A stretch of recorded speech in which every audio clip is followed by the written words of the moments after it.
Good morning, good evening, good afternoon, everybody. Welcome to the Zwift Me Live broadcast of the KALAS Cup round number 5. We're out on the 6 train reverse course for 7 laps. That is going to be a total of 46 kilometers. We've got some of the fastest teams out on Zwift joining us today. The Pens, about a minute 21 seconds to go to the start. You'll start hearing a little bit in the background here of the riders clipping in and ride-ons being dropped in their back pockets. You can follow along with this race as well live over on ZwiftPower.com. I'm Nathan Guerra. I've got alongside me Alex Rasmussen on audio only for today. We're working on, I got video of him over here, but we're working on getting it all set up correctly so everything runs smoothly. But Alex, this is round number 5, and it continues on with the domination, it looks like, of Canyon's ECC. We'll bring in the current standings right now. But James Phillips standing at the top still, not really being challenged too much. He's been impressive, we got to admit, not only in this race, but just most of the races he's been dominant on Zwift. And he's been able to climb with the best of them. We got to admit that the Richmond UCI Worlds course is pretty tough. And he made it over there 3 laps, only beaten by one guy at the end. So He's done impressive, and I think he's going to be really, really strong for today as well. Even though we have like 65 meters of climbing per lap, I think it's going to be just slowly people dropping off from the back, and it's going to be a rather big bunch in the end. Yeah, so James Phillips, you can see Martin Olsen, Martin Rost, Almdo. That's the top spots. You can see everybody else rounding out those top 20 right now. Riders are just jumping out onto course here. We'll jump in with them in just a moment. On the women's side of things, though, we will be following along with them. We do see Furzan, Vicky Whitelaw, and Kristen Fowl, Claudia Baring, Rachel Elliott in those top 5 spots amongst the women. We'll be following along with the women's race as well. Let's jump right into the racing action, though. As you can see, the riders getting going on to one of the fastest starts that you can see, as it's this downhill 8% gradient right off the bat here. I do know Zwift is pretty loud in our ears here right now. Just give me 1 second, everybody, as we are going to bring that way down. We had a new Zwift instance being run that was not turned down, so apologies on how incredibly loud that was for just a moment there. But as we can see, riders jumping out onto course here, 154. And now, as we did see a little bit a little while ago, there was the Norwegian standings as well. Which is interesting. There's going to be 2 separate. Some people might not understand why there's 2 separate, but there's a specific competition going on with the Norwegian riders, and that's probably why we see so many riders coming out of Norway, actually, specifically for this race. Yeah, definitely. One of the reasons, and just the community in general, just want to support the Team KALAS here, putting on a great race series. One of the longer races, 45 kilometers. That's definitely in the high end of distance when it comes to Zwifting. So I think a lot of people have been asking for that, and they show support for it by turning up like 154 riders in the A-Cat today. It's pretty impressive. Yeah, 154 riders, absolutely amazing, actually, how many riders are jumping up in here. And as you can see, some of the verified badges that are out there on the riders nearby. We did see Messineo here as well. I believe, as I saw, Adam Zimmerman perhaps out there, as well as a couple of other verified badges here. Matt Wheeler making his way to the front. Matt Brandt now from the Indoor Specialist. Recently saw a post, you saw it in the weekly windup as well, where Brandt was at a state championship, actually, one of the first of its kind in the U.S. It was good to see him take down that championship, actually, and cool to see some of the community there just taking the bull by the horns and setting up events out there in the community in order to forward the in real life regionalization, localization of events. So pretty cool to see Matt out there currently, the official for that organization, obviously the state champion of Missouri. So Lionel Viasen, now I'm seeing orange numbers coming from him. So Canyon's ECC, they've shown up in course. I just quickly want to mention this is probably the hardest part of the course today. So 7 times over this long climb where it's like 2-3% and falls flat, and then it goes up to 10. So this is where I'm going to be looking out the last 2 laps for somebody to attack from the front. We see how much the peloton is stretched out over the top of this climb, and we're going to probably see the same each and every lap.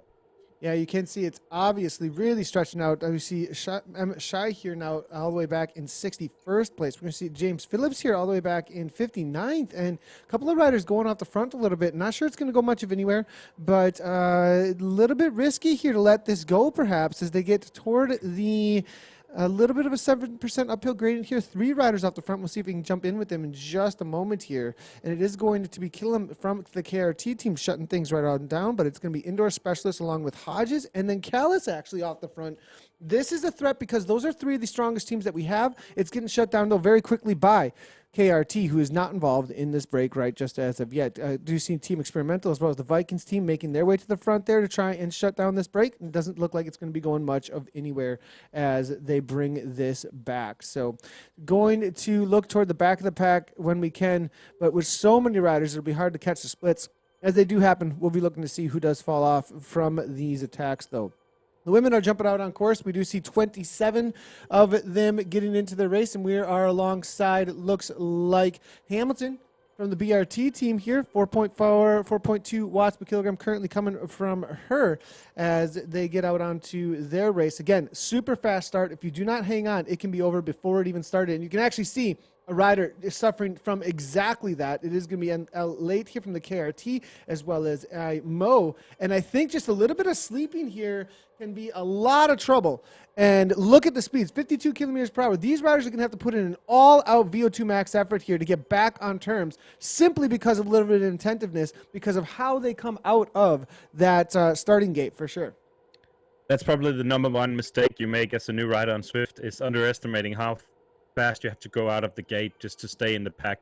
I mean, for me, it was definitely a surprise the first time I went on Zwift was how hard they actually go out the gate. So as soon as you learn that, you put in a big effort the first 30 seconds, 1 minute, you get your heart rate up, but then it kind of settles down, it slows down a little bit, and the pace settles in, and then you can start to breathe, because this is going to be a longer race on Zwift.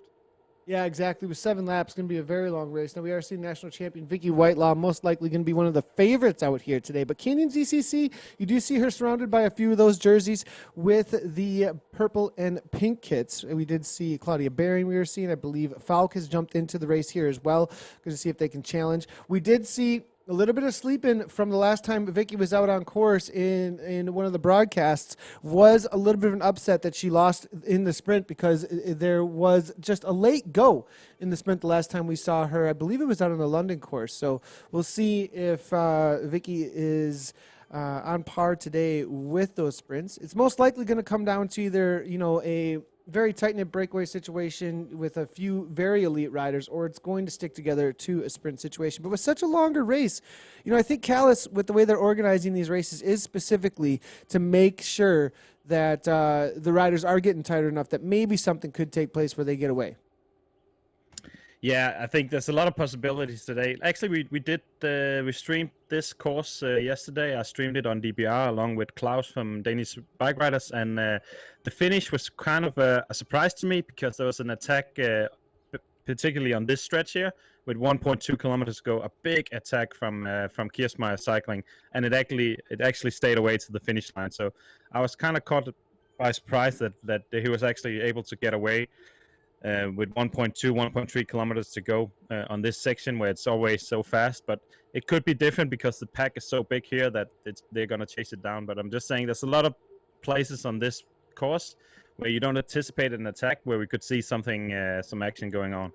Yeah, and this 1% uphill gradient here into the little dip and then back into a little bit of an uphill for a moment into the finish line. This is probably an unexpected point for a lot of people, but it is definitely one of the points at which you can try and make something happen. It's that false flat situation. Keep the speed as high as you possibly can. Put some of the other riders on the back foot, and then attacking out of that even over the top of a high 5 watt per kilogram, 6 watts per kilogram can cause a lot of pressure on the heart rates and the legs of the other riders. Also, it's a very, very fast sprint, so you can come from way back here, which is kind of cool. I kind of like these sprints. You're actually going to hit probably 70, 72 or something on the last little descent into the finish, where it's going to dip down to like 2 or 3%. So we're going to see people being able to catch up from way back, like 20th place. Like we've seen Phillips do it, but it's been on some harder uphill finishes. But here it's going to be interesting to see how far back he can come on the final here, where we pass the finish line just here. And we do have social media integration for those of you that want to jump on in to the broadcast. You can go ahead and do so. I am seeing all of the chatter coming on through. We definitely do have audio on all of the streams as far as I am aware of. But I do see your questions coming on through there. Facebook does have a bug once in a while with the browsers. So if you are not getting audio, you can't hear me right now telling you to. But listen to James Hodges as he put that in the comments and get the audio by refreshing the browser. There's a little bit of a bug on Facebook once in a while with their streams where you do need to refresh in order to get the audio as they finish up lap number 1, 7.4 kilometers. We can bring your questions and comments right on in as we do see the chatter coming on through over on YouTube as well as Twitch and Facebook. So any of your questions or comments, we can bring them right on in. So good to see Harry Stevenson, Ian Jackson shouting out to Evo Bike presented by Insured. Good to see some of the cheering of their favorite everybody's favorite teams. It's always one of the best parts of the broadcast is bringing in who people are going to be thinking who they're going to win. The cheering that we do see kind of from the arena environment of the chat, always great to see. So let us know who your favorites are, and we'll encourage them on, as most of the racers do watch the broadcast, which they say really gives them that extra energy to, there is a reality that when you head to a basketball event, a football event, both you could say American as well as European football, Alex. There's this reality real that football, the athletes, real football. Okay. And I'll have to agree with you there. Why do we call it football? I do not know. But there is a reality to the energy that's provided in an arena, and having chat and having the broadcast there up does give the riders that little bit of extra witness to their effort. Definitely, and just being able to actually watch yourself back is something I also did when I was pro on the road. I just loved watching my races back and just learn from my mistakes. And I think a lot of people are watching this back that's in the pellets, and if they try to attack, could they do it something differently, and how the team dynamic works here when we pass the really, really hard section of the course again. We see it getting stretched out. So I think just having that and just the TV time and having somebody commentating on you, it just helps tremendously to motivate you.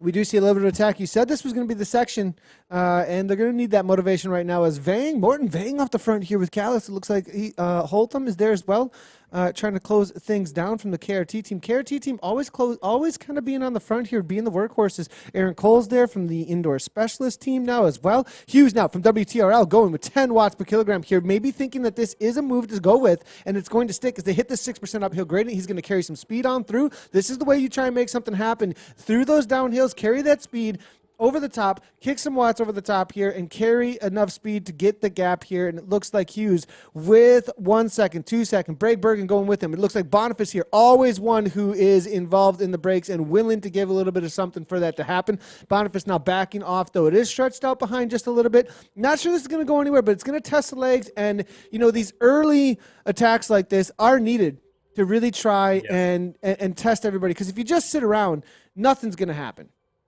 Yeah, and it does drop people off the back. I think we probably miss it quite a lot because we focused on the front of the race, but people are dropping left and right off the back each and every lap. So that's what these attacks actually are doing. They're just hurting the legs on everyone, even the ones that are going to remain in the top bunch. They're going to be hurt for the final, and it's going to put people off the back. So I estimate we're going to lose about half the peloton before we hit the final lap, just because the pressure is so high and the tempo.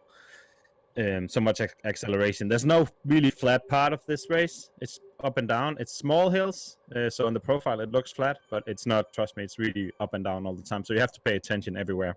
Super punchy too. That's the other thing. And being so punchy and the speed's so incredibly high on those downhills, you can find that there's a lot of extra efforts put out to try and hang on. through the pack. And you can see toward the front all of the favorites making sure they do not find themselves in a bad situation, that's for sure. Haute here now from KRT working his way backwards here as the speeds slow down a little bit through a couple of these punchy sections. We do see a couple national champion kits there. The Danish national champion on the left side of the pack there riding for Fusion ECT. I did see a moment ago, I believe the U.S. national champion was in there as well. I did see him post earlier today. Camus in there as well. So I'd be watching out for Holden for a solid sprint. The guy's got a kick like no other that we've seen before. So we'll have to see if he can hang on to the finish line out there today. I believe we also see the Norwegian national champion in there as well.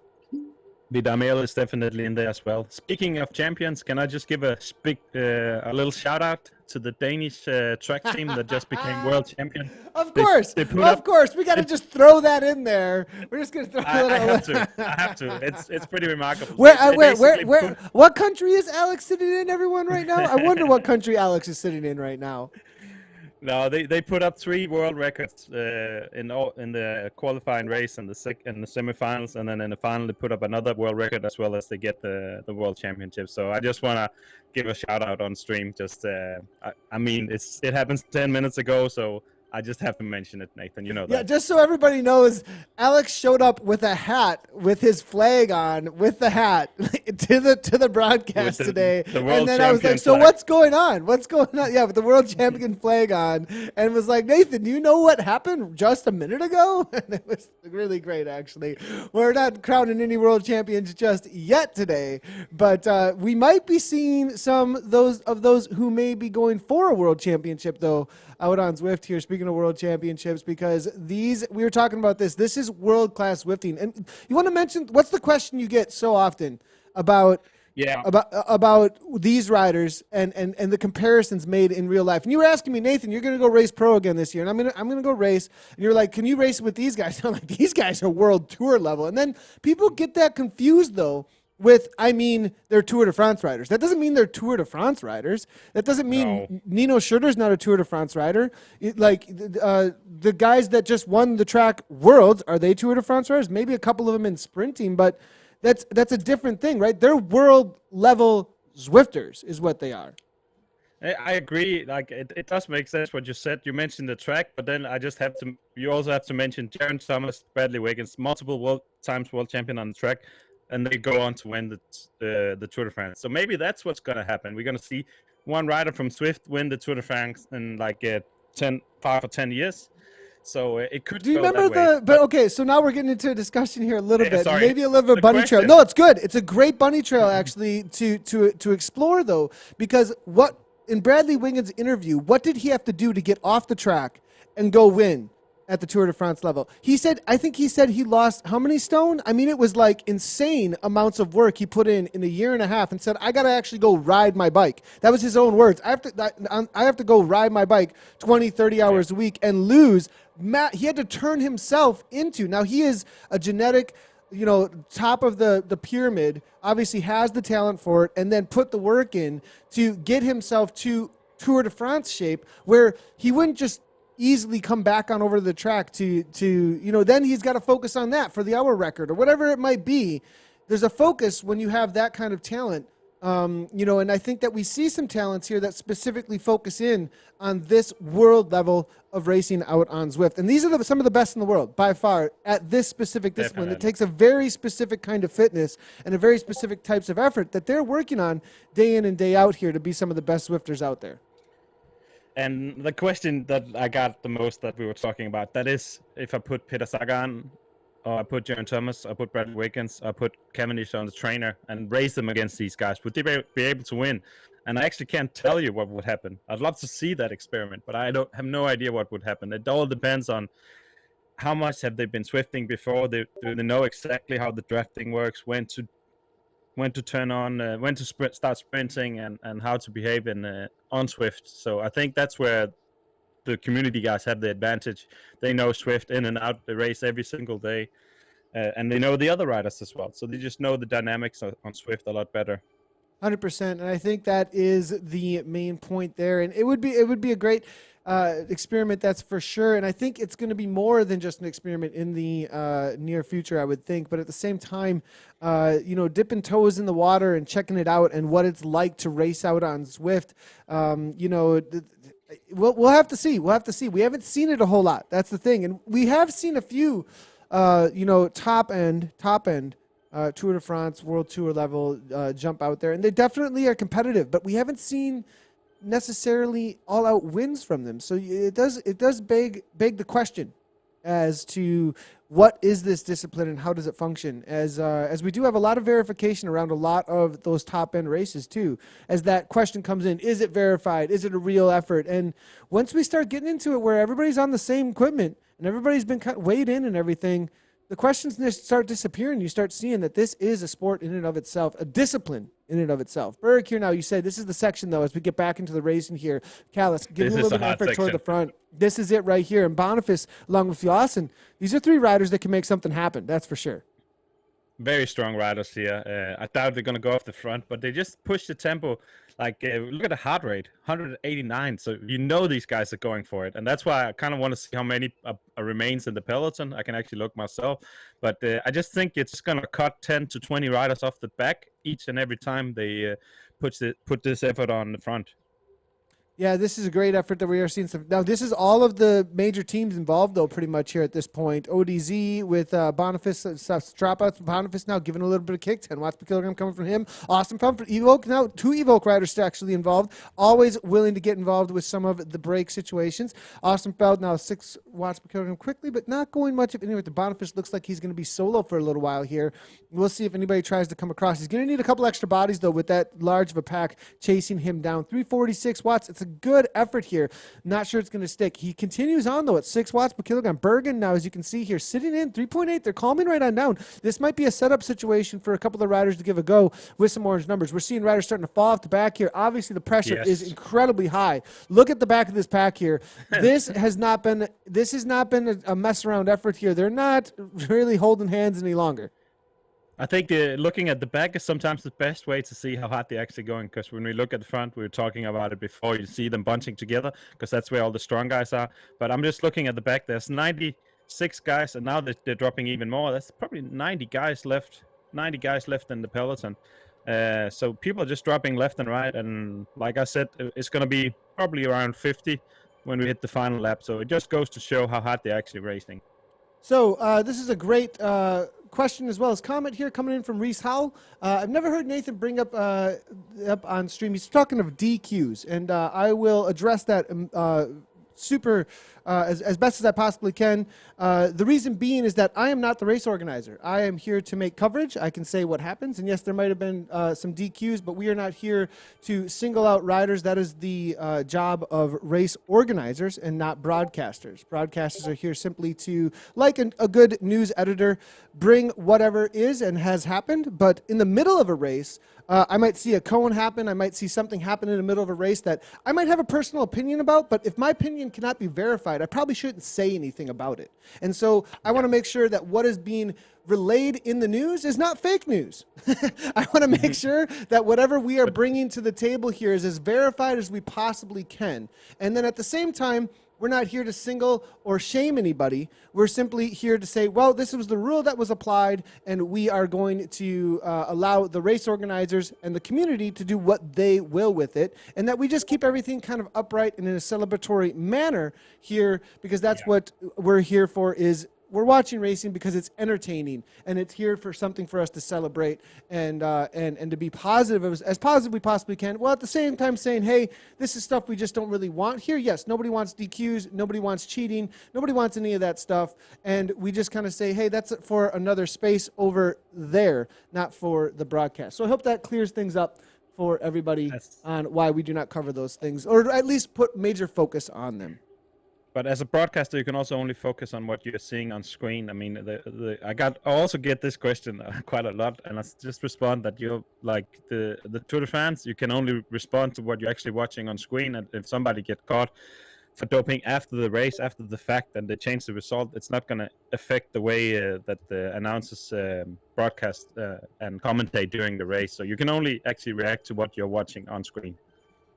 Yeah, 100% there too. And so race organizers, they're the ones that deal with all that, and good job to them because their job a lot of times is a lot harder than mine. And Very toward the true. front, Very true. toward the front here now, Real Richards though, as we hit into this 1% uphill gradient here, this is the section that we were talking about. Could be somewhere where something is a little bit of attack could go off the front. We could see some pressure put on the pack, and we do see that toward the back here. Anybody who is suffering after those little bit of kicks, if they do not find a wheel quickly in recovery, this is a section where a few riders may find a struggle to stay with this pack, and you can see a couple of riders already falling off here as we move our way backward. So many riders to work our way through, though. We'll see if we can get there, but it does look like actually indoor specialists here falling off the pace here. We also see Vickery there from Erdering now. It's going to be Alvik and Sullivan, so we're whittling it down here. We're not even halfway through the race, which is kind of amazing when you look at how many have fallen off the back. Yeah, obviously the pace has been insanely high so far. I'm going to see if I can jump in with zwiftpower.com to see what the live watts per kilogram have been in order to stay with this pack. And so far, the lowest that you could average in order to stay with this pack looks to be around 4.4 watts per kilogram. To stay with this pack so far, amongst this men's race right here, 4.4 has to have been averaged just to hang on. I mean, this has been an absolutely crazy pace. It might not look like it from the way that the pixels are moving, the way they're being chased here out on course right now, but these riders, just to hang on, have had to put out a monstrous effort, something that probably most of us could not hold for nearly 10, maybe let alone 20 minutes to an hour at this point.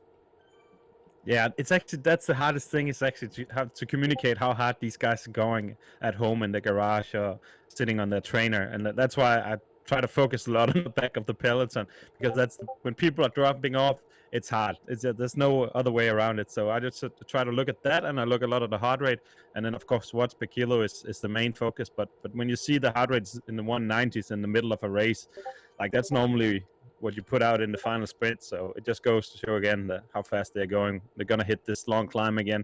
So it's going to be interesting to see how many are going to be left after halfway around the 7 laps.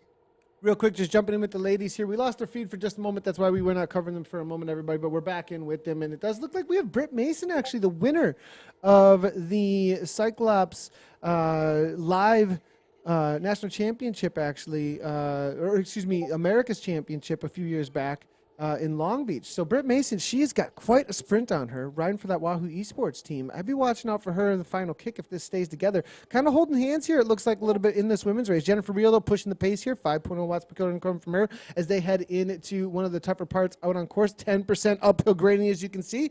Is the pace going to be pushed? Is there going to be another split? It does look like getting a little bit of distance here. Jennifer Riel looks like Whitelaw looking to go with it here, as you can see. 8.7 watts per kilogram coming from her. Up and over the top, Kristen Falk, and then it's going to be Linda from the Vikings here. Vicky Nealon trying to go with it as well. Fiersen coming from the Crowds in team. And then Kristen Falk, the rider who I'd be watching out for to try and take the win outright. Falk with I believe she's sitting in the top 3 currently in the overall standings right now. So watch out for Falk. Back in with late here. She's off the back here, 3 minutes back here. A little bit of a chase group, as you can see, is formed here with Angmo Firestead as well as Leah Brewer. Moving forward a little bit. Mo here out in no women's land here trying to make the chase. And now back in with the lead group. Hasn't made any splits, but I think it put the hurt on it. 173 beats per minute here coming from C. Scott. Britt Mason, 172. Real has obviously put the hurt on with this group now. But back in with the men's race, we're seeing orange numbers popping here at the front end of the men's race. It looks like Brandt trying to go along with Viasen's got a gap. And Lionel, this is probably one of the riders that everybody's watching out for a solo attack like this to try and make it stick. We saw him pull off the impossible at the live event on the Yorkshire UCI Worlds course, bringing back a 1 minute dropout gap that had formed for him, and now he's off the front with 4 seconds, and they're kind of allowing it to go. Berg from KALAS here trying to put in some effort, but look at how this is putting the hurt in the peloton too. Look at how it's strung out this is. If nothing else, even if it gets brought back, obviously the riders are going to have some hurt in the legs. Yeah, he's really putting on tempo. I think he's going to get brought back, but like you said, people are just dropping off in the back, and it's just setting up his teammate for potential sprint or counterattack. And I think KALAS is really paying attention to Canyon, which is probably the strongest team. So I think you see Morten Mang and you see Vidar Mel always looking out when you see Canyon jerseys off the front. They try to bring it back. That's a good point, actually. I think KALAS is most likely covering every move that they possibly can when it comes specifically to Canyon ZCC. You know, Phillips is probably who they're going to be working for, but they would not mind allowing one of their other riders taken off the front. And those moves are probably there mainly, I would think, to soften up the legs of the Vikings, Yes. of KALAS, of indoor specialists. You know, I wouldn't be surprised if we keep seeing a few of the riders there from Canyon ZCC thrown off the front to try and make sure that Phillips is set up well for a sprint with some of the other riders having to burn some matches there. Looking through the riders nearby, though, James Phillips, I'm trying to see, has he made the main pack here at this point? I can see him from my screen, Okay. like kind of in the middle of the bunch. Okay, gotcha. And I'm looking for, all you got to do is find that National Champions kit. Exactly. Of the UK. That's what I'm looking for. Yeah, gotcha. That's a pretty easy way of spotting him out on course here. So more pain to come. We're hearing from Jerry Delport. This is only halfway. We're hearing from Fanny Urena saying, go Belgium. As we're loving all the comments coming on through here. Keep them coming in. We'll keep on highlighting them as you let us know who your favorite riders are. Good to see Franny up in the chat as well. Looking through, calling it for Fierzan again for the women. This is a little bit of a dark horse call here, maybe up against Vicky Whitelaw. We did see her take it down though, I believe a couple weeks back. So we'll have to see. We're seeing Louis R. DeFritis saying 4.4 watts per kilogram. That's my zone 2. Yeah, okay, Louis. loving the chat coming on through here. How long in kilometers? Thanks a lot for the question, Anders Quartz. And today we are doing, it is a total of 46? I believe it's 46 kilometers. Yeah, 46 kilometers on the day. So we're just hitting that little over halfway point at this point into the race now as the pack continues to get strung out each and every time we hit that uphill grind there. Still plenty of riders, though, here. I think it's 84 still in here for this front group. But it's still a lot of riders that have been dropped. We got to remember 154 at the start line. So it's the strongest guys remaining. And like you mentioned, we're just a little more than halfway now. So a lot of potential for many more riders to get dropped. I think a lot of people are just holding on for dear life. I know I would probably be myself. My ambition, I would just try to get as far in the race and the main pack as possible. So that's a lot of people's goal. When I look I'm kind of looking at the back. I see a lot of heart rates in the 180s, 190s, and they're just holding on for dear life and probably going to drop another 10 guys going over the hard section on the other side of the lake. We are seeing James Phillips here right next to Holden Camus, actually, here. Good to see the two national champions of the UK and the US of A right next to each other, probably eyeing each other up a little bit, making sure that nobody's going much of anywhere. Their team's doing the work at the front there for them. This is the section they're going to be thinking about on that final lap. This is usually the goal right here. It's kind of this drawn-out drag race, I would say, after that 1% uphill gradient. This is where the speed really builds up. There's that final kick over the top of this little uphill gradient here. In just a moment, it gets into 1-2% then, and then it's a downhill again into the final sprint. And so this section is going to be hotly contested, I believe. If I'm not incorrect about that, right? This is the section that we're looking for. Just a little bit ahead here, there'll be a left-hand turn, and then boom. You can't see it, though, as you can see here. I think the sprint started when we did the course yesterday. The sprint started even before here because you cannot see, like you said, you can't see the finish line. So you're going to be sprinting here across that bridge, and you're going to hit it's going to be flat now at 0%, but then dips down -1, -2, and I saw people coming from like 5 places back on the last 50 meters exactly here when it drops down. And it's just incredibly high speeds. I mean, they're pulling at like 3 watts per kilogram right now, 56 kilometers per hour. I think we're going to hit 70 kilometer per hour speeds at one point, I would believe, in that sprint, maybe more. So it's going to be absolutely flying, that's for sure. Looking at the first-person perspective there of James Phillips as we watch their avatars go along. A little bit of a kick off the front here a moment ago. We'll see if we can jump in with the front end of the peloton here. We are seeing the Poison Dart Frog riding for Latino's team ZF. Always riding solo. Nobody usually with him, and it makes it a hard day, I think, for Messineo, who's a very strong rider, but kind of has to follow wheels more so than have anybody work for him. Yeah, he had a couple of teammates, I think, yesterday in the DBR race, but I think they got dropped just because people were racing so hard, so he was sitting alone. I think he actually ended up sprinting into second place behind Herman from Kiersmeyer Cycling. We also had Kiersmeyer himself participating in the race, and that's another strong guy to look out for in the final sprint. I'm loving the chatter coming on through here and the pronunciations, as we always as commentators need them once in a while here. Kumo, here comes Kumo is what I heard is his favorite 3 words in that post over on the Zwift Riders, Zwift Racers, and I appreciate Michael Egan as well. Diegner, I think I got that one, Reese. I think we got Diegner down. At this point, diner. For some reason, I don't know why. Maybe I was just hungry. I'm gonna go to the diner. You call him Diner? Diegner. We got it. We got it there. Appreciate the comments coming on through.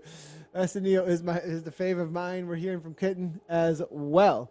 So liking all the comments coming on through as well as the help with the pronunciations. Calming on down here as they're going to head into that difficult part out on course again. Let's jump on in with the ladies. Things are fairly calm at this point. There were a couple of attacks, but nobody really able to get any kind of a break on. The pretty evenly matched, it looks like, with the 9 riders, I believe. 9 riders. Britt Mason there sitting at the back, 3.8 watts per kilogram right now. Smith there from the BRT team. Two BRT ladies, but Jessica Hamilton did fall off pace, it looked like, and abandoned the race there. So Bearing here now to the front, working with Falk. That's the 2 kits that you can see here, the pink and purple of Canyon ZCC.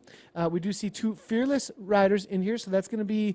2 riders going to be working together, most likely to break the absolute powerhouse that is Vicky Whitelaw. We were hearing Furzon, though, for a win. She's got a kick to the line here, and if it does come to the line, there may be a challenge for Whitelaw. I think Whitelaw might not want to be rolling the dice today up against some of the sprints of some of these riders. Yeah, I agree. I think she's going to try to punch away alone, go solo from this little steep section. The long falls flat, and then you have the 10%, and then you only have 3 kilometers to the finish line. So that's probably where I would put in my attack if I had anything left at that point, and I didn't trust 100% my sprint. Otherwise, I think Fersen is going to be very dangerous in the final sprint.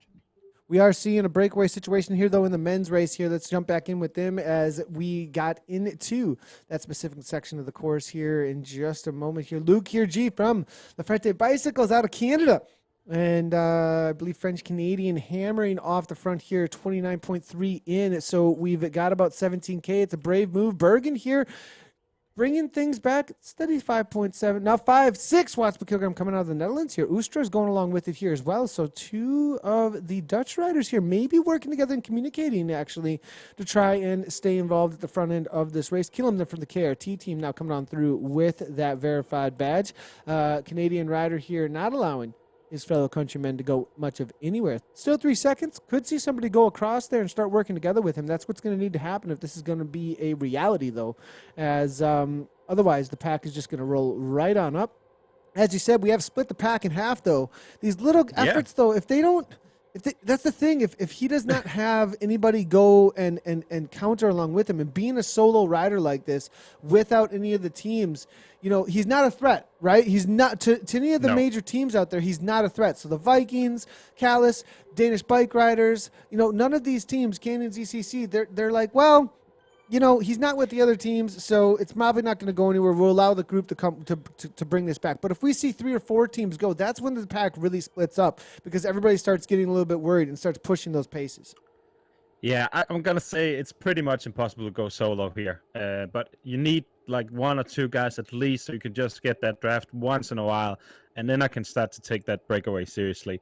But even if the breakaway doesn't work out, you're just looking at, like we're talking about, there's only half the peloton is back left in so people are just gonna be hurt in the back every time you go over that steep climb on the other side of the park, and just puts the hurt on a lot. But if you want to see a serious attack, I want a team to attack with at least 2 riders, probably 3 riders if you want to make it stick, so you just get that draft once in a while.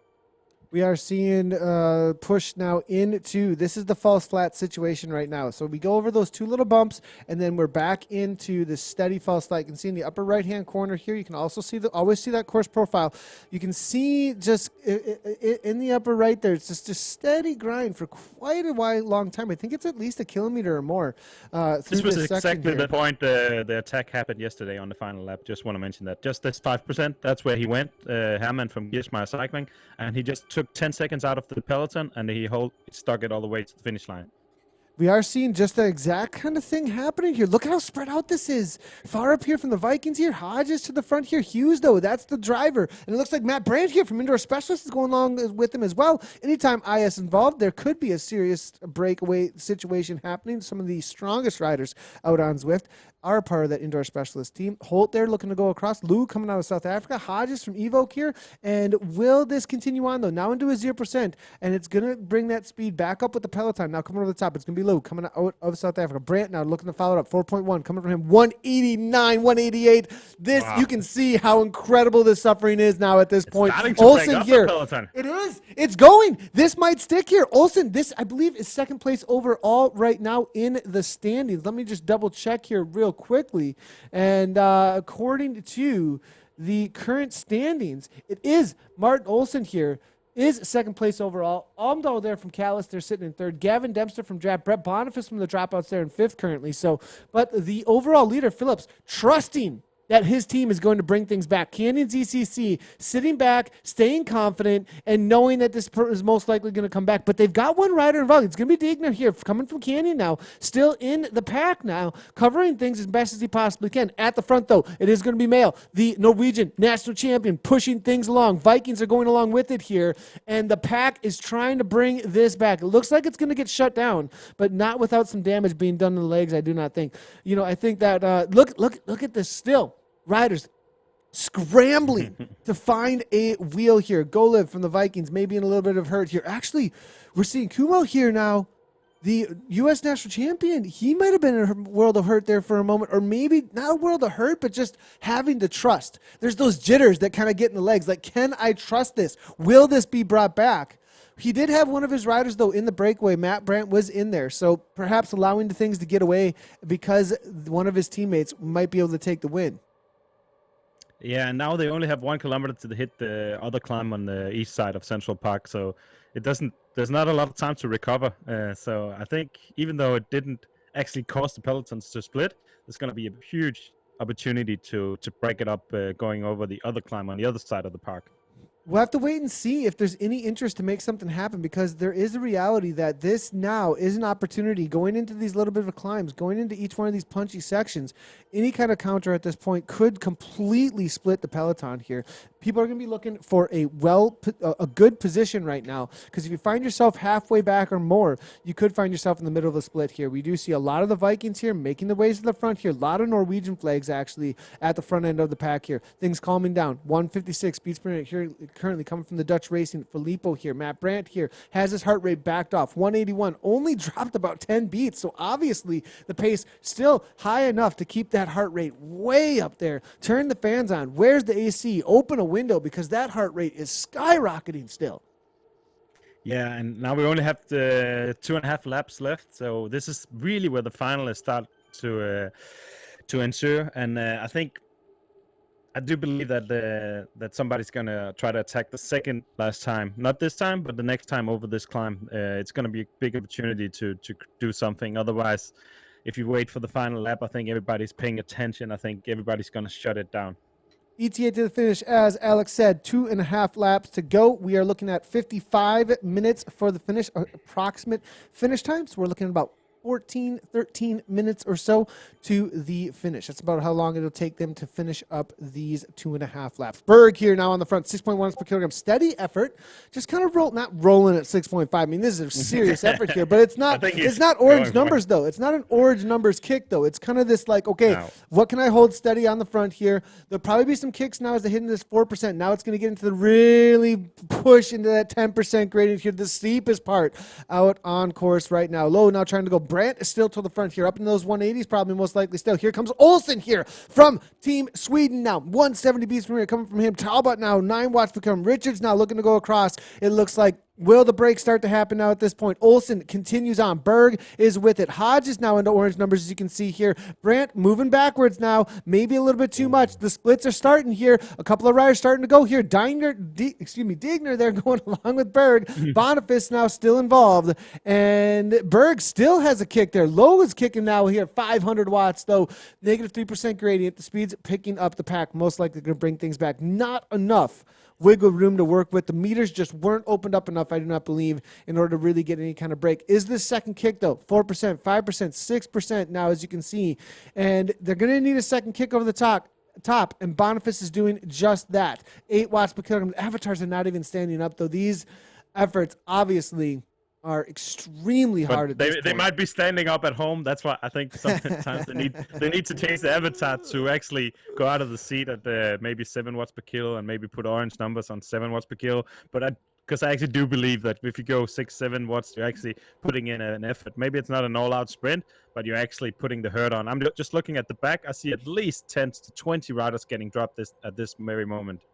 Yeah, we are seeing Dion here from Cannondale. Echelon now trying to hang on. Golev there as well. But yeah, as you said, this section just maybe too much. Simon's here from Evoke here trying to hang on. Look at the gap. This is so important to close this down right here. That little bit of meters there. We can see Simon's trying to jump back on. We see Carstensen here just trying to hold on. Evoke there, you can see 4.7. He's just got not quite enough. 182 going full nuclear here. Lindelin here from Talent SK trying to go across here. Bang Sorensen and Mads Bang going off the back here. That's not a rider I was expecting to fall off. That's for sure. Botten, Liebarkin here. We're seeing so many riders just unable to hang on. 66, 67 still left. Davies here for the BRT team. 144. Look who's keeping it quiet. Will Davies here looking for that sprint. It looks like 144, 142. I have a feeling if you look at this BRT team rider and we look at his watts per kilogram for the duration of the race, it's been fairly low so far because at 140 beats per minute, he is sitting as silent as he possibly can, it seems, to strike at the most opportune time. He was actually in the race yesterday, and I think he was kind of putting the psychic play with the other riders because he was actually chatting away, and you know how hard that can be. You're sitting on your 190 heart rate, and people are just chatting away in Zwift, which is really annoying. Like for me, it's so annoying, but it's a good little mental trick to make the other riders just think, oh man, he has got a lot of power left. So supposedly, according to Matt Gardner, one of the indoor specialist managers, I believe, out here, saying 188 is zone 1 for Matt Brandt. So currently he is sub zone 1. We're in zone 0 currently for. Okay. No, sorry. What's his maximum heart rate then? So we're looking through here, and Matt Brandt. I'm going to see if I can find Matt here. I just had him a moment ago, but we are with Messineo at 173 beats per minute. I think Brandt's toward the front end here of the race, but Cartilage now we're seeing 8.4 watts per kilogram coming from him as we get into this section of course that we say every single lap is one of the more dangerous sections because of the little bit of a kick they can give into a false lap. Vang here toward the front, 6.1 watts per kilogram coming from him. Brandt here, 189. So we're just getting above zone 1 according to Gardner, the team manager over there. So good to see that Brandt's keeping things chill at 191 beats per minute right now. And Boniface to the front, 5.3 as you can see. Back in with the ladies for just a moment as we head into 2 laps to go in the men's race. We did see a little bit of attack for a moment there coming from Jennifer Reel, Christian Falk to the front, Britt Mason. Things, though, a lot of hand-holding so far, it looks like. Trying to keep the pace fairly high, it seems, on the women's side of things. Vicky Nealon from the BRT now, though, it's 2.2 watts per kilogram. Barry now 3.4 to the front. We do see Jennifer Reel here, 2.2. Vicky Whitelaw with a little bit of kick up into 8 watts per kilogram as they hit into 29.6 kilometers in. Going to be a longer day out on course here, I think, because of the smaller group and the risks being fairly high, as well as the speeds being a little bit lower. So we're going to have a little bit longer day for the ladies for their estimated time of arrival. For the ladies out here today, we are looking at 1 hour and 10 minutes. So they'll be finishing about 15 minutes after, unless the pace picks up just a little bit for the men's race out here today. The B riders here, to give you an idea of how big of a difference, though, there is in the speeds with this large of an A group here. We're looking at 5-minute difference between the B riders and the A riders, and over, what is this? I'm looking at 13-minute difference back to the C's, and the D riders, we're looking at almost a 20-minute difference. So the A riders are absolutely flying out there today. That's why I kind of like those chase hare and hound races and handicap races where you actually start everybody together, but you start the D riders first, then C, then B, and then A, and everybody's racing together, because then you get picked up by the group from behind, and you're actually able to sit on for a little while again and get motivated instead of just getting dropped and then you're just kind of out of the race. You're actually able to come back because you got the A riders coming from the back, and if it's a flatter section, you can actually sit on for a little while. So I really kind of love those races. So looking at the last lap to go, I believe here. Last lap to go here with about 6 or 7 kilometers to go to the finish line. And as we head into the final lap, all together here with what I'm seeing to be about, looking through, I believe we still got about 68 riders involved here at the front end of this men's race. Are there going to be any last lap digs off the front here? Are they going to trust? You know, the kind of sprint that we have here, the way the drag race kind of like finishes out, you know, breaking legs early here, you know, for the riders through these 2 little bumps up front, up in that 10% uphill gradient. But from there, I think riders know with how far out that drag race starts that the speeds are going to be so incredibly high. You've got to have 30 seconds at least to hold off a hard charging pack on these final Ks. Yeah, and you're not gonna get 30 seconds at this point. I don't think so. I think the bunch is, even though it is pretty much half or less than half the peloton left here on the final round of KALAS Cup, it's just still a big peloton, and a big peloton is gonna go fast. Like we saw, average speed has been probably around 45, I believe, and this last lap it's gonna be a lot higher. So I mean, you can put the hurt on to maybe hurt the sprinters a little bit for the final dig, but I think going away solo is kind of pointless. So I just think they're going to keep the tempo high, and then I think it's bigger chance to go on the other side of the park where you have maybe 1K left, because then you can actually go all out solo. Yeah, we'll have to see if they're going to try and give any digs here as we do head into these sections now. We are seeing, it looks like Brandt here trying to make things difficult for the other riders. We are getting a couple of lap riders coming on through here. It is going to be Matt Bratt, 6.2 watts per kilogram, pushing on Carstensen. Boniface now, Berg here, now all 5 watts per kilogram. They're just looking for positioning, I think, at this point, because they know there's going to be some kicks over the top here. Now Digner's now going there. Ollie Jones is looking to go. Jones been very quiet up until this point.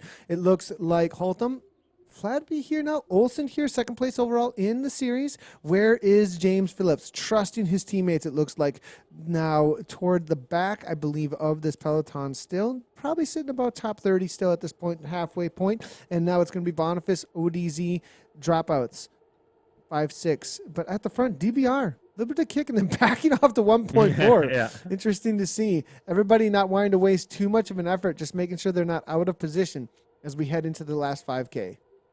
Nobody wants to take the front at this point. Everybody's saving their legs for the final sprint, I believe. My Zwift is just following Phillips all the way. I'm just trying to really look at how he's positioning himself and who he is actually looking out for in the sprint. I think he trusts the sprint a lot, and like from my experience from yesterday's race, you really, really can wait. Like you have to stay up there, but you can really wait with the kick to the final 200 meters. Like you still have to push like 10 watts per kilo, but he can hit 15, 16 watts per kilo. He can do that the last 100 meters, and then he can catch probably 5 to 10 guys. And I'm going to be interesting to see how early he's going to go, because you don't want to take the front too early when it's a downhill finish. It's a fast finish. Now looking through, you are seeing, it looks like Ustra off the back here. Bain from Finesse just hanging on in these final few K here. Now Ollie Jones here, 6 watts per kilogram as he sits at the back just to sit in. That's a huge effort just to sit in here at this point. And it's going to be one little bump here, one more little bump. You can see it in the upper right-hand corner. It's a pretty sharp one, actually, for a moment, and then a sharp downhill. And and then we're going to be heading into the final drag race. Who's going to open things up first? You know, there's so many riders here from each one of the teams. I have a feeling we're going to see a proper peloton lead-out situation where some of the teams just send somebody to the front and keep it high, 5-6 watts per kilogram before we see the orange numbers pop. Yeah, I agree. And now it's the last time to put in the chat who you think is going to win today. There's a lot of really strong names in here, so it's going to be really interesting to see who the favorites are. We have Kiersma, we have Phillips, we have Bidamil and KALAS, and we also have the Danish champion Kalman, who's maybe not a sprinter, but he's really, really strong rider after a hard race, and this has been a hard race. Yeah, I think Kalman being one of the stronger riders as far as endurance goes, we could see him give a good kick to the finish line from way out here now. Kilman now from KRT starting to lead things out a little bit, 4.5 watts per kilogram. I think we're about to see the lull before the storm here in just a moment. I think this is right before we really get the kicks here. We're going to see some of the watts. I may be incorrect, though, but we're seeing at the front here, Olsen, 3.4. Now, Jerkset here as well, 4.0, so not really into the 6 watts per kilogram. Here comes Coles, though. IS now starting to lead things out. It looks like Berg here now, 8. Vang actually going 9 watts per kilogram. This is that section of the course that you were talking about. This could be the move from KALAS here to try and ramp things up from the get-go here. 8 watts per kilogram, 182 beats per minute. Morton Vang now. And I believe this is the work for, it looks like Berg as well as Digner now going. Canyon going from way out, 11 watts per kilogram, making them chase. That's the question here. This is a serious attack. Gets a little bit of a gap here. Herman's trying to go along with him. It looks like Morton Vang. Holtham now is going as well. And now it's going to be Morton Vang chasing things down perhaps for KALAS. No, Vyasen is given the go to just cover moves at this point as Philip Digner gets off the front. Herman chases it down. He's got 2 seconds, but the pack is within striking distance still. Where is James Phillips? Boniface, we heard people calling out that Boniface may be one to be watching out for. It looks like Lionel Vyasen just making things fast, though, toward the front alongside the KRT rider here. Herman continues on. Digner now not following it, though. I think they're going to let Herman go because there may be a DQ situation there for him. Not positive on that. We'll wait for the race organizers on that. But Digner here, 7 watts per kilogram, allowing things to get away. Jones here, lots of riders from Canyon's ECC. Nothing but pink and purple at the front end of this race right here now as things open up. Now we got the Dutch rider. This is the lead out for Phillips. I think it is.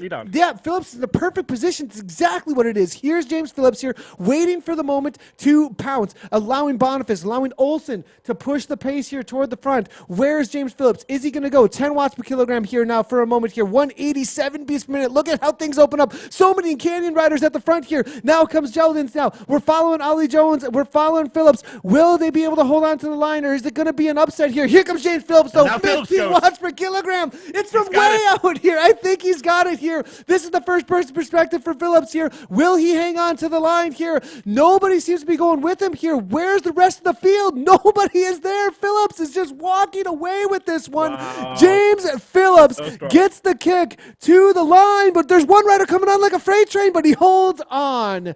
What a kick there from James Phillips. Shows us why he is the series leader here.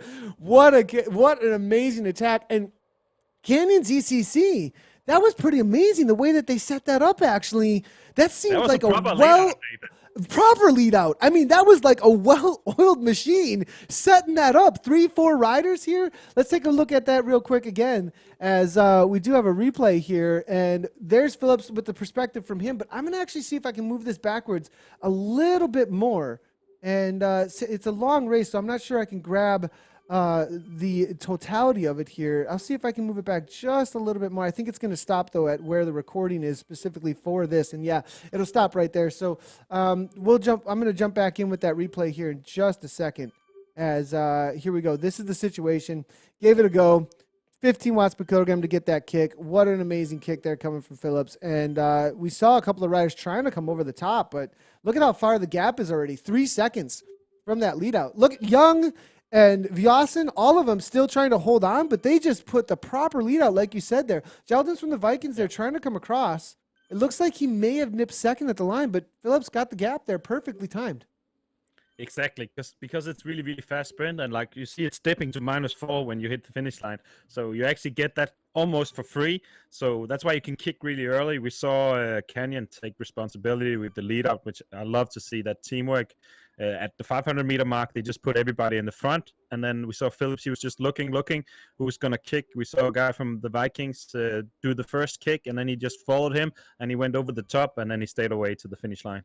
Yeah, absolutely amazing from Canyon ZCC, and that did work perfectly. That was one of the best timed lead-outs I've ever seen from a team before, actually. I think that was very, very well planned by the team. And I think some of the other teams have a little bit of homework to do, it looks like, up against the well-oiled machine that is Canyon ZCC, that's for sure.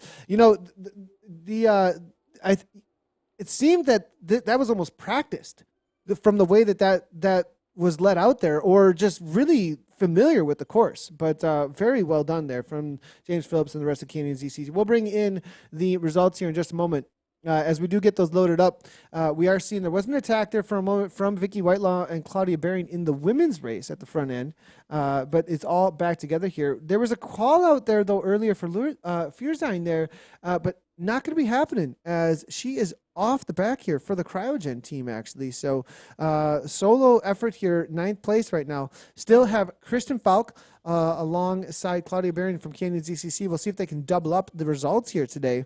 And this KALAS Cup round number 5. Still 10K to go, though. 10K to go to the finish line. About a lap and a half that is going to be for the ladies here at this point, as they're keeping things calm. There were a couple of attacks, but not going much of anywhere as they head into the second to last time through this drag race situation here that is the false flat, where we see things ramp up each and every lap, in that final lap, it seems. Claudia Bering to the front there, 2.8. As you can see, Vicky Whitelaw following things along. Canyon now not going to be risking a whole lot, it looks like. For Kristen Falk, though, we saw 4.5 from her for a moment. Perhaps just trying to put the pressure on a little bit. With not as many riders here, you could get a little bit more done if they're willing to sacrifice. Yeah, I was just thinking, I don't know what your thoughts are, but definitely an attack on the final climb on the other side is a possibility, because you don't have that big group, that big peloton chasing you. So it's a lot more realistic going away solo in a smaller pack than when you have 60, 70, 80 guys chasing you down.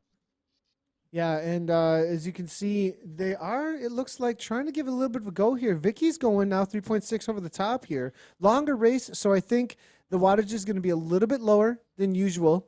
You're not going to see monstrous attacks, I think, at this point. A lot of the riders having to take a brunt of the work. You can't sit in. There's no large pack here to sit in with either, right? So you don't get quite as much rest time amongst the riders here. So maybe going to be a little bit more burnt out following the moves throughout the race out here today. Vicky now 167 beats per minute, backing off 2.2, as you can see.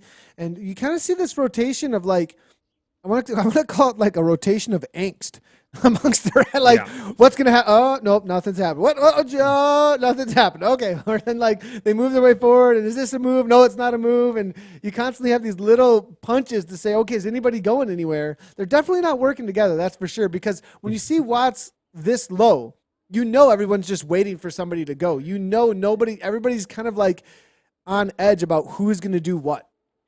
Yeah, it's definitely one of those situations where if you're really good on Zwift, you can actually sit in a lot more than some of the other riders. You see everybody's hitting the front all the time, but nobody wants to hit the front. So it's a lot more delicate in a smaller pack, trying to just stay on the wheel and just have the lowest watts per kilo of all. When you're in a big group, you just sit in the middle of the peloton, and you're always going to be in the draft. So this is really funny to see how people just hit the front and they just stop pedaling and just wait to get in the draft again. But you don't want to just stop pedaling too much. If there's a big dick coming in, then it takes a couple of seconds to wind it up, get the smart trainer back up into speed. So it's a really good opportunity to try a breakaway if you have anything left in the tank. 1 lap to go. 1 lap to go for the ladies here as Fearless takes over to the front. A. Russell now, it looks like. It looks like Jennifer Reel as well. 4.8 watts per kilogram currently coming from her. I did get a little bit of I did get a notification coming on through from the man himself, James Hodges, who is the man behind Zwift Power, letting us know that the results have been updated. This is after the race today. James Phillips, look at that. Almost. Now we can see the one race that had a little bit of climbing in it at the end. Third place on the day there for him. But Martin Olsen able to hold on, it looks like today, and hold on to that second place overall. Now look at Geldings though from the Vikings team. That second place today really matters. That bumped him well up into the standings there. Brett Boniface climbs into fourth place. He was in fifth place. Alm, though, drops down to fifth from today's result. We see Lexi Kalman there coming on through for He's sixth been place really now. steady over the 4 races he's done. Not taking any top 3s, but just been up there in the top 10, I think. Yeah, 100% there. We do see Ingo Reichart there now coming through in seventh place. Adam Zimmerman from Evoke there in eighth. Oftedal there coming in for a tie, actually, for eighth place. Both Adam and Christian Oftedal tied there with eighth place. Gavin Dempster from the draft team there sitting in 10th place. So Canyon there, as you can see, starting to try to get into that top 10, but you can see all their focus is going to be for James Phillips, I believe, in this series. Yeah, definitely. Phillips is almost got this one wrapped up, and he's such a good sprinter, but he's also strong, so it's going to be hard to drop him. So I don't see them being able to do much with the first place, but I think the third place on the podium is definitely up for grabs. Now we are seeing this. We'll cut real quick here. I'm not sure. I don't think these are updated actually, so we'll leave that alone for the Norwegian results here. But bearing here now to the front, back in with the ladies' race.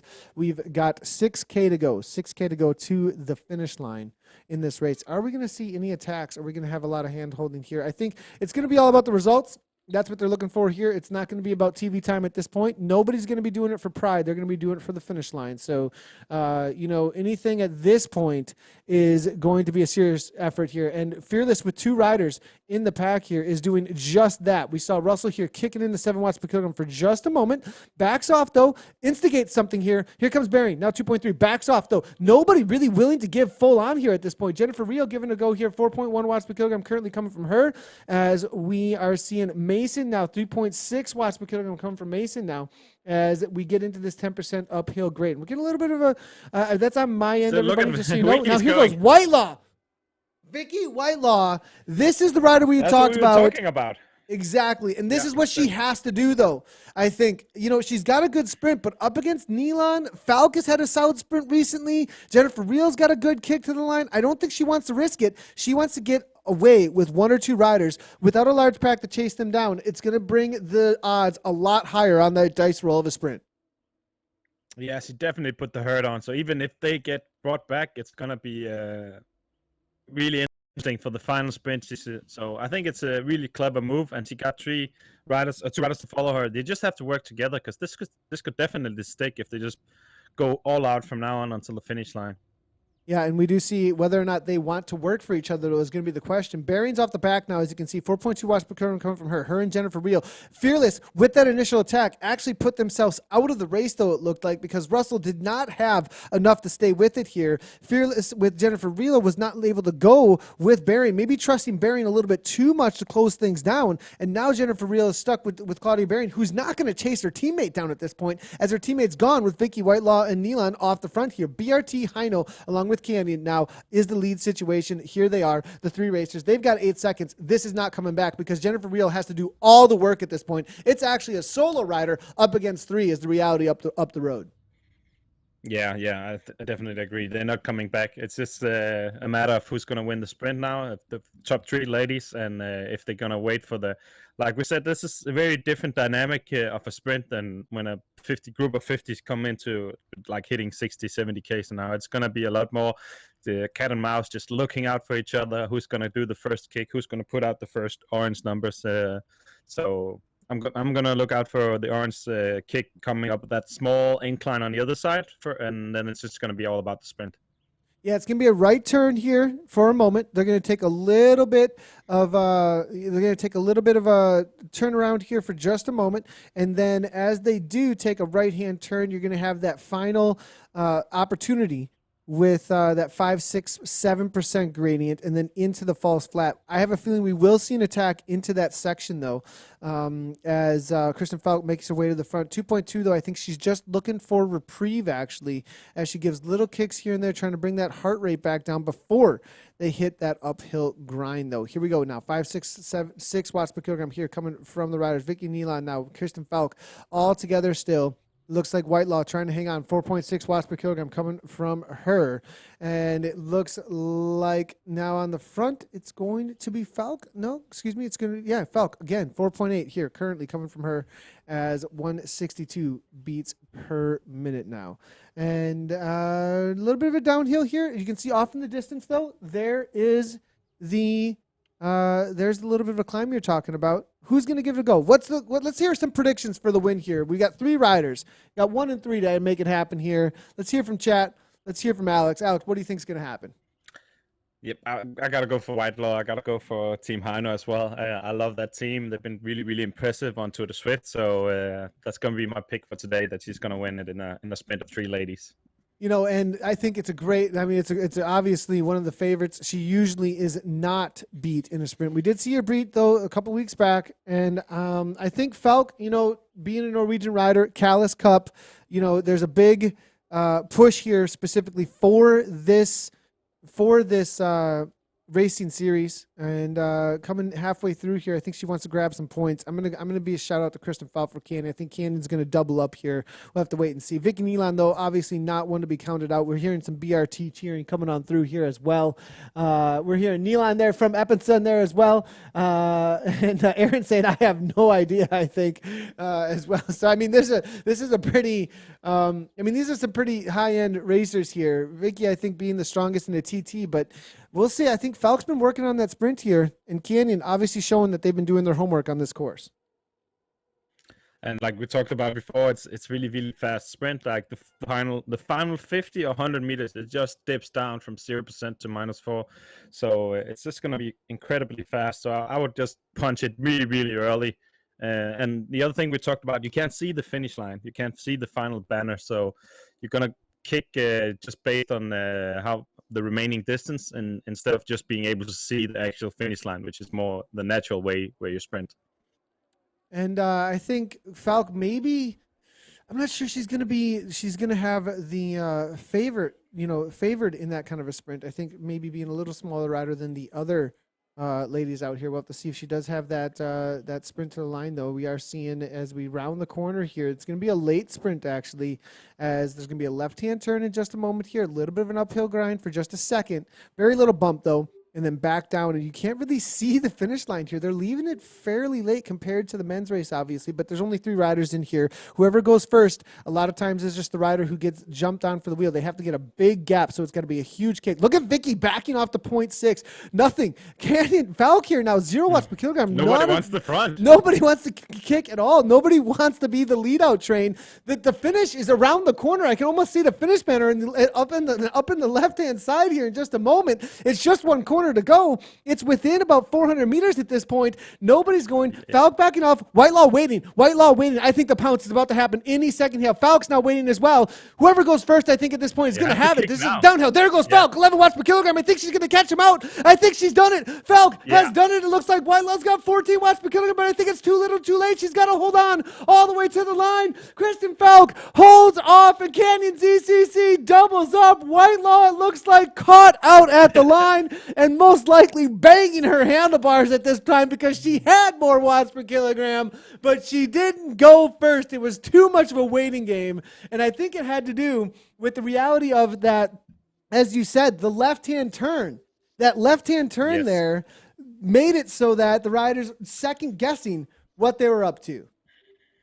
Exactly. It's definitely that little mind trick that you can't see the final banner, you can't see the finish line. So they just waited and waited and just waited a little bit too much. I think you definitely have to kick before that bridge we just saw here on the replay. They passed the bridge. You want to kick before that or by on it, because you actually get the last 50 meters for free. So it's all Look about at the 14. The kick until... Look at Vicky. 14 watts per kilogram. She had the kick more than Falk, but Falk just went first. Yeah, like we talked about, nobody wanted to take the front in the final. They were just really playing cat and mouse game, which is something that happens when it's a smaller group, which would never happen in a big bunch sprint. And there it is, Falk, followed up by Vicky Whitelaw, and then Nilan coming through for the BRT team in third place. So solid results there for the women. Back in with the chase. We'll see if we can get the. I believe they've already come across the line though, actually. So we'll get the finish though for. It looks like ninth place coming through. Fearzon's going to be the next one across the line. We'll see what happened between Bering as well as Team Fierce. It's Jennifer Reel that was out there in that chase group, but it will be Fearzon coming through for ninth place. I'm just going to update some of our results here in just a second. And on the day for the results out here today, sorry, the guys, the replay is done there, so we're bringing in. There it is. All right, we're back in with Holmes and Zson and the rest here. They're finishing up their race in the women's side of things. So Phillips across the line for first place, obviously in the men's race, followed up by Havar Jellens, and then it's going to be Dominic Harzem, and then Stephen Kirchmer, then Stevie Young, Martin Olsen, Adam Zimmerman, Vidar Mayo, Leandro Messanillo, and Lionel Viasen. That's the top 10. In the ladies' race, Kristen Falk, Vicky Whitelaw, and then we saw Vicky Nealon coming across for third. Britt Mason takes down the sprint up against Claudia Barron and Jennifer Reel. Anna Russell there for Team Fearless, followed up by Louis Ferzine across the line for the ninth place across the line there. So solid result coming in for them. I'm going to see if I can bring in the ladies' updated results. I'm not sure that they have yet on here because Falk, with that win, she might jump up. I don't believe they're updated just yet. I mean, this is the current situation in the international results before this race. And Kristen Falk there had 95 points with that win. And with Liwi being so far back, she is going to overtake, because the 35 and 30, look at the point structure on the right-hand side there. She's going to overtake Vicky Whitelaw. And I believe she's taken over first place overall in the international at this point. I'm going to just go ahead and reload the page here and see if we got something. And this is the men's situation, women's situation. This will get updated, you guys, but from what I can see, if I can do math well in my head, it looks like Kristen Falk is your current series leader. Yeah, that's interesting. That definitely hurt Vicky Whitelaw even more that she didn't kick a little bit earlier, but I think she's going to come back for the next. Yeah. So she's going to come back the next round for revenge and going for the win, and probably learn from her mistake if she's going to end up in a similar situation next round of KALAS Cup next Thursday. Yeah, absolutely amazing job there for Canyon today. Canyon taking down doubling up in the men's and the women's races. Now, guys, later today, we've got KOA sports race. That's going to be the next broadcast, and that will be happening at 5 p.m. Central Standard Time. That is going to be 11 p.m. UK time. If you want a very late race, you can jump in with that. Our boys down in Australia are going to be covering that. Tim Valentine, Greg McDermott are on the talent casting for that. I might be racing that race as well. I might see if I might jump in for a little bit. Then I'm gonna watch it. I'm gonna watch it. We'll see if we can bring some live shots of Nathan suffering. We still got the mountain bike here, so we're gonna be spinning to win because it's a flat race too. Oh my goodness! But hey, everybody, thanks everybody in chat for joining. Alex, I always appreciate you jumping in for the broadcast as well. It's always great to have you. Alex, you got a series going on. We don't want to forget a shout out about. Go ahead and give a little bit of info on that. Yeah, Felted.dk series is every Tuesday at the 7:15 GMT. But it's better just to go with the Greenwich Mean Time. And it's a 7-race series, and there's intermediate sprints as well. It's been pretty good, populated with a lot of riders for the KALAS Cup, because it's like a good prep before the KALAS Cup. So if you want to join that, feel free. We'd love to have more participants in all cats. We go A, B, C, D, as well as an E cat. So see you there if you want to join. Absolutely awesome. Great to have more broadcasts going on all over the place. for Tuesdays. That's on Tuesdays with the DBR boys. So make sure to check them out. Okay, Koa later today, everybody. Thanks, everybody, for tuning in. If you haven't done so already, quick little reminder, YouTube, Twitch, Facebook, Mixer. We are live in all those places. Make sure to hit that follow button as well as turn on your notification bells on your favorite platform where you like to watch. The VODs will be available on all of them. Go back and watch the race if you're just tuning in. Thanks a lot, everybody, for tuning in. I'm Nathan Garrett from ZCL. Alex Rasmussen was with me on co-commentary. We will see you later for Koa. As always, everybody, ride on.